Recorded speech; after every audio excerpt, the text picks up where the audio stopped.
It's getting closer. We no longer live in a society where we have the luxury of even remotely having the thought that it'll never happen here.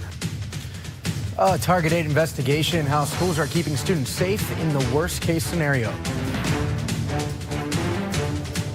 Upset parents and talk of sleep studies. Busy night for Columbia Public School Board. I'll have a live report.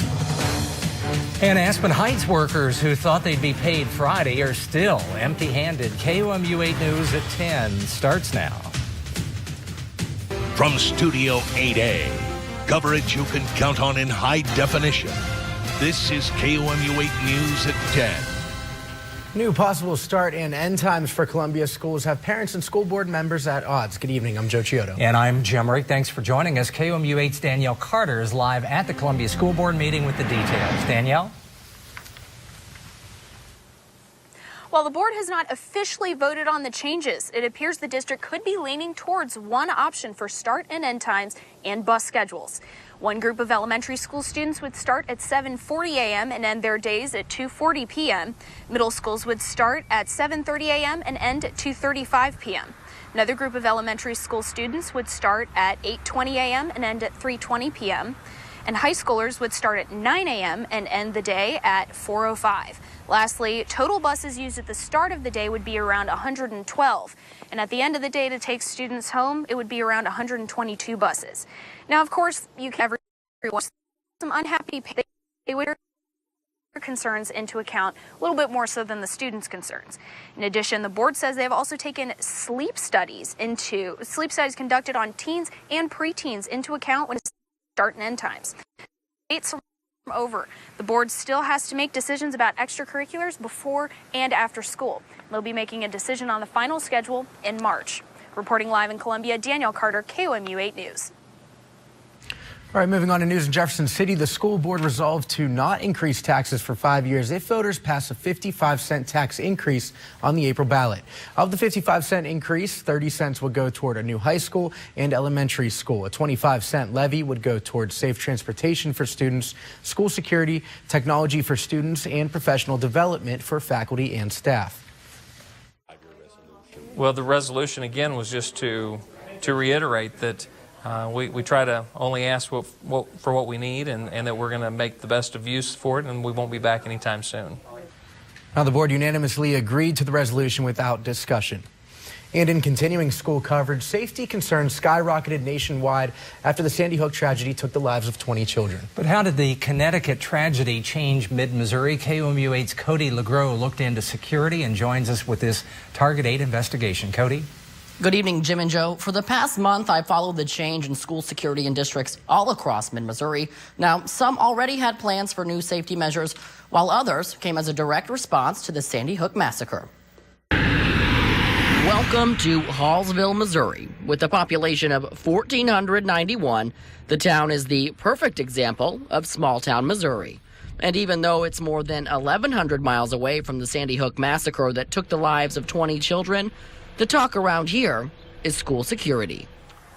It's getting closer. We no longer live in a society where we have the luxury of even remotely having the thought that it'll never happen here. Todd Burke is a parent to 2 Hallsville students. I do. I have 2 daughters.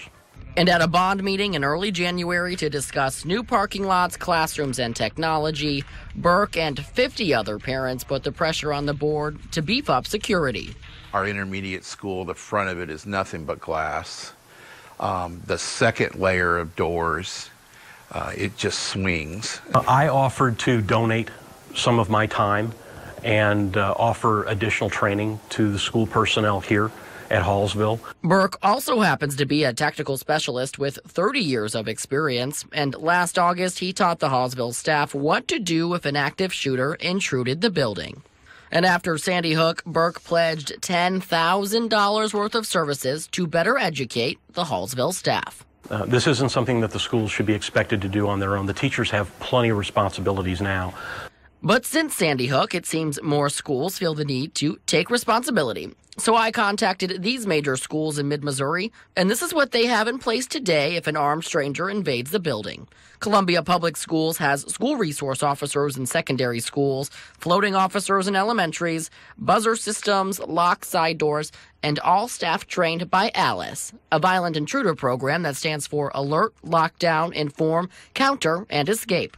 In Boonville, there are cameras and a system in place that requires visitors to check into the office, but the front doors are left unlocked and it does not have a school resource officer. Since Sandy Hook, the town held an active shooter training just last week. Up in Moberly, there's a school resource officer, cameras, and a buzzer system. Post Sandy Hook, the district established an interagency safety committee and expanded it to all Randolph County schools.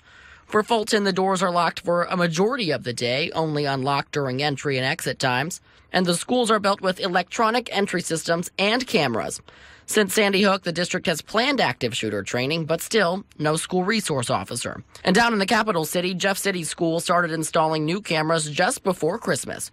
Is in talks to improve security on its new school bond issue, but it stresses the importance of SROs. We have a relationship with both Jefferson City Police Department and also the Cole County Sheriff's Department. The Cole County Sheriff states that an SRO could be the difference between the lives of 10 people.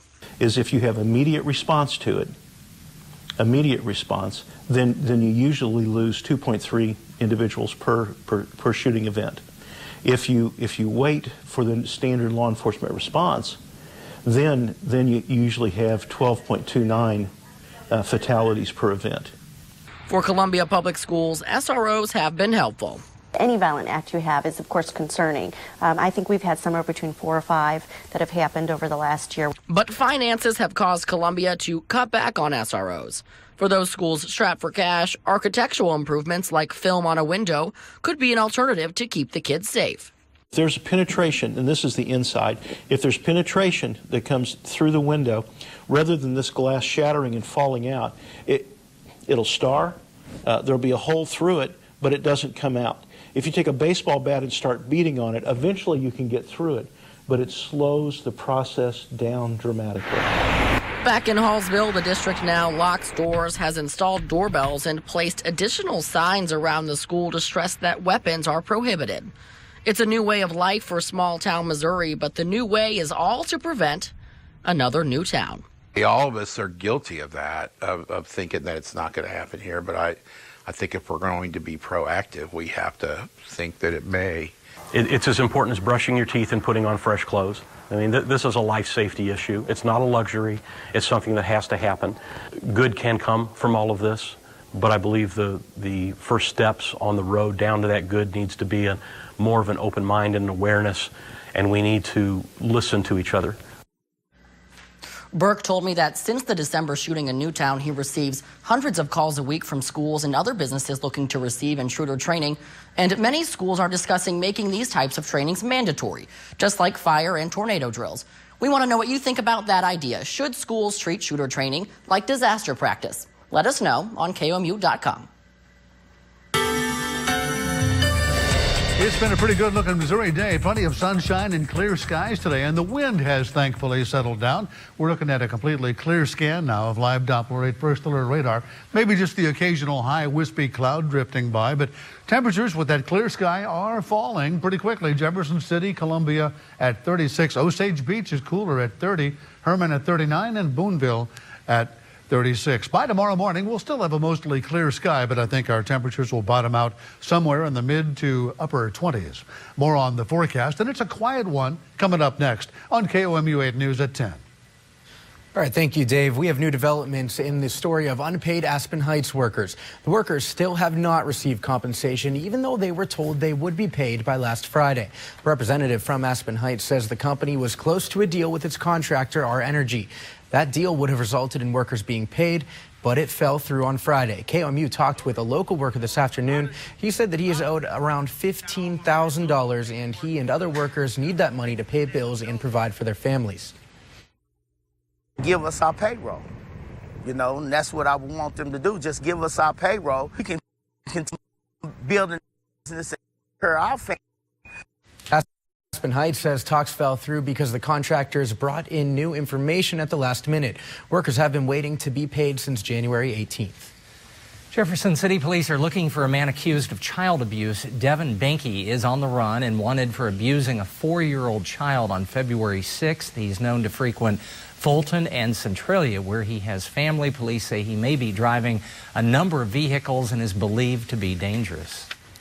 Today, Jefferson City Police arrested a woman for growing marijuana in her home. Angela Parker is charged with distributing, delivering, and manufacturing a controlled substance. Police also called social services to the residence because they found a child in poor living conditions. Parker was taken to the Cole County Sheriff's Department but posted bail at $10,000. A historic announcement from the Vatican today. Up next, what Mid-Missourians are saying. And then a courthouse becomes the scene of a deadly crime. We'll have the latest on that.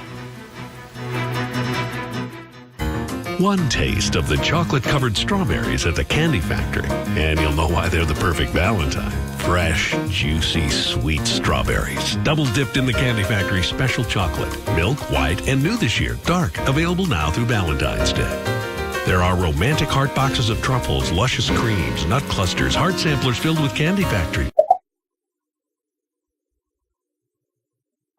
Wow, 2012.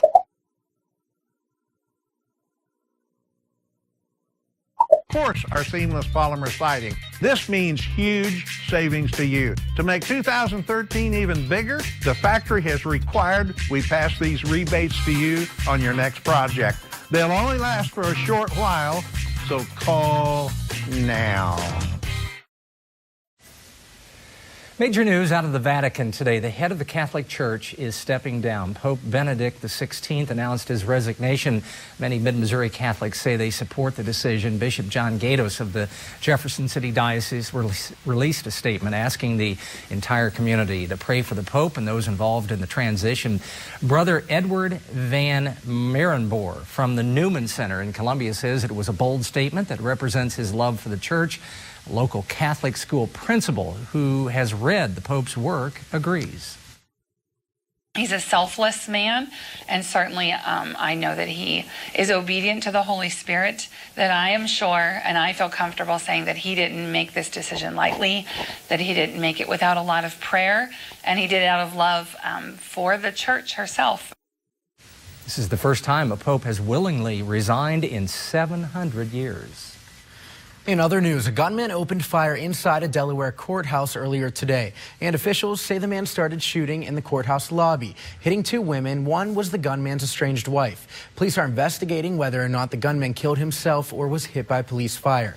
2 police officers were also injured in the crossfire, but they were wearing bulletproof vests and suffered from minor injuries. A $1 million reward is being offered for the ex-LAPD officer accused for multiple murders. The Riverside District Attorney filed formal charges against Christopher Dorner for the 3 murders. In an effort to keep LA officers protected, policemen have been moved into squad cars while Dorner is still on the run. Other officers are set up across Southern California protecting 50 families that Dorner has threatened. With Valentine's Day coming up, imagine singles turning to a love coach to find their match. And our weather this week will be a bit placid. Not much to talk about except some chillier temperatures. That's next on KOMU 8 News at 10. When you use things from 100...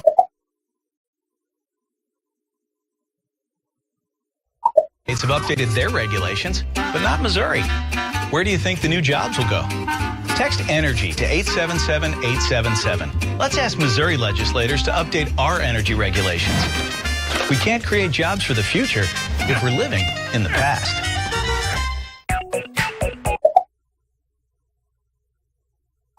Lumberland's President's Sale. It's all about the right price for the family economy. At up to 60% off. Vote on huge sale on all the newest looks. Lumberland's President's Sale. Ram Truck Month reminds that you to do whatever it is you choose to do. We only build trucks, award-winning trucks. Come test it today. During Truck Month, get $64.50 in total values on Ram 1500 Bighorn Crew Cab plus $1,000 trade-in allowance. At the Chrysler President, more power, more standard features, and now a deal. Happiness to follow. Hurry in now. Chrysler President. Now get 3,500 cash or 0% A72 Chrysler. Yeah. The First Alert Weather Cam is brought to you by your Heart of Missouri Chevy dealers.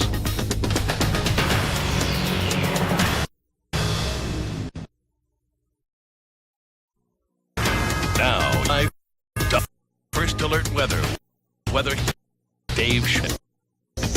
Good evening.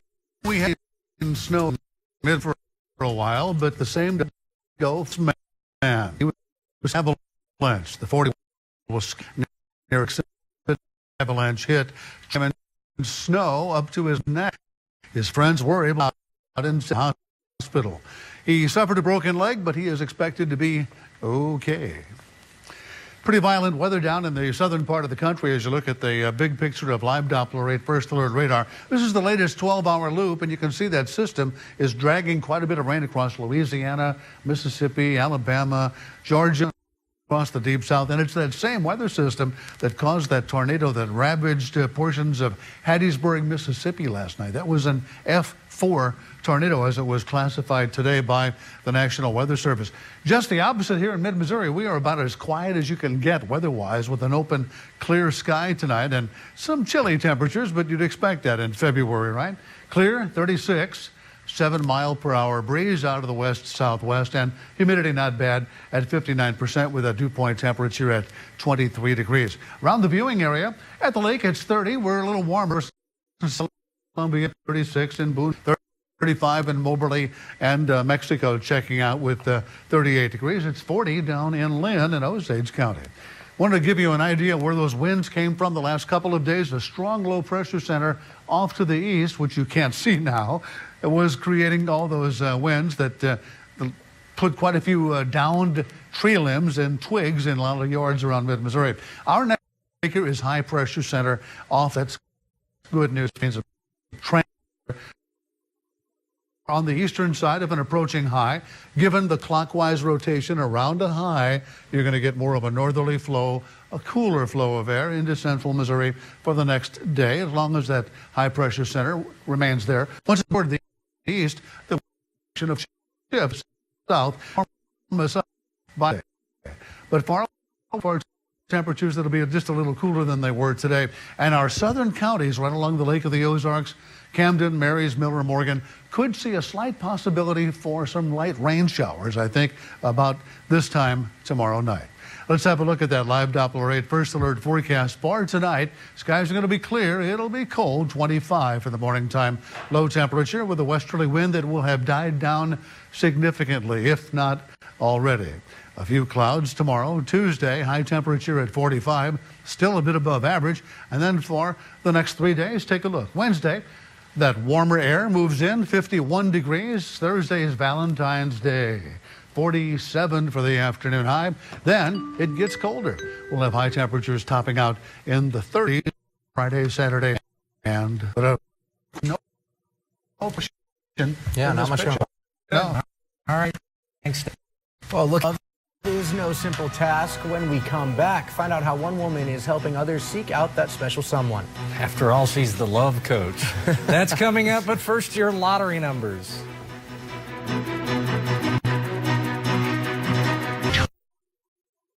On the numbers IBM promised to create in Columbia by the end of 2012.